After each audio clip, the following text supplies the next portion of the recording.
April এবং মে মাস এই সময়টা হচ্ছে কালবৈশাখীর সময়। পাহাড় ধসের জন্য যে ওখানে পাহাড় দস্যু আছে তারাই যথেষ্ট পাহাড়ের ধস নামানোর জন্য। বৃষ্টির প্রয়োজন নেই। মোটামুটি 12 তারিখের পর থেকে তাপমাত্রা আবার কিছুটা বৃদ্ধি পেতে পারে। আজকে ঢাকায় সর্বোচ্চ তাপমাত্রা রেকর্ড করা হয়েছে 29.5 ডিগ্রি সেলসিয়াস। রাজশাহী, ঢাকা, খুলনা, বরিশাল, চট্টগ্রাম এসব বিভাগ সমূহের অনেক জায়গাতে বৃষ্টিপাত হতে পারে। যে বৃষ্টি হতে পারে সেটা মোটামুটি হালকা থেকে মাঝারি ধরনের বৃষ্টি, স্থান ভেদে কোথাও কোথাও মাঝারি ধরনের ভারী বৃষ্টি হতে পারে।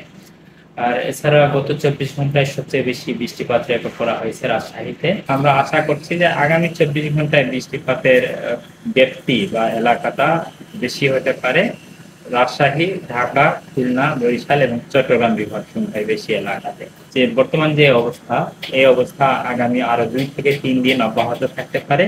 মোটামুটি 12 তারিখের পর থেকে তাপমাত্রা আবার কিছুটা বৃদ্ধি পেতে পারে। পাহাড় ধসের জন্য পাহাড়কে কিন্তু ভেজা থাকতে হয়।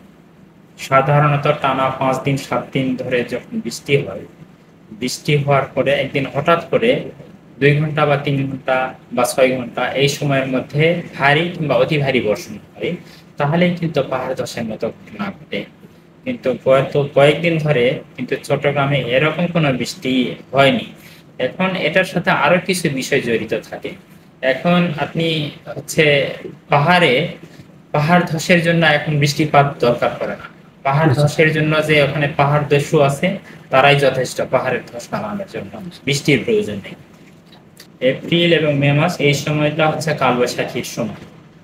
আমরা কিন্তু গত 5 তারিখে বাংলাদেশে সব বিভাগের উপর দিয়েই যে কালবৈশাখী ঝড়ো হাওয়া বয়ে যেতে পারে এরকম 3 দিনের একটা পূর্বাভাস বা সতর্কবার্তা আমরা প্রদান করেছিলাম।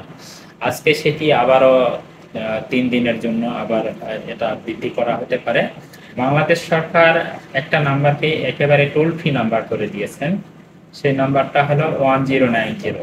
এই নাম্বারে যদি ফোন দেয় লোকজন তাহলে বিনা টাকায় বিনা খরচে কিন্তু মানে বাংলাদেশ আবহাওয়া অধিদপ্তরের যে পূর্বাভাস সেই পূর্বাভাস জানতে পারে। সেখানে কালবৈশাখীর পূর্বাভাস, দৈনন্দিন আবহাওয়ার পূর্বাভাস, নদীবন্দরের পূর্বাভাস সহ সকল ধরনের পূর্বাভাস সেখানে আপলোড করা থাকে। সুতরাং মানুষ তার যা প্রয়োজন সেই অনুযায়ী যদি সেই পূর্বাভাসটা জানে এবং মেনে চলে তাহলে কিন্তু এটা হচ্ছে যে বজ্রপাত, সেই বজ্রপাতের ক্ষতির হাত থেকে নিজেকে রক্ষা করা অনেকখানি সম্ভব।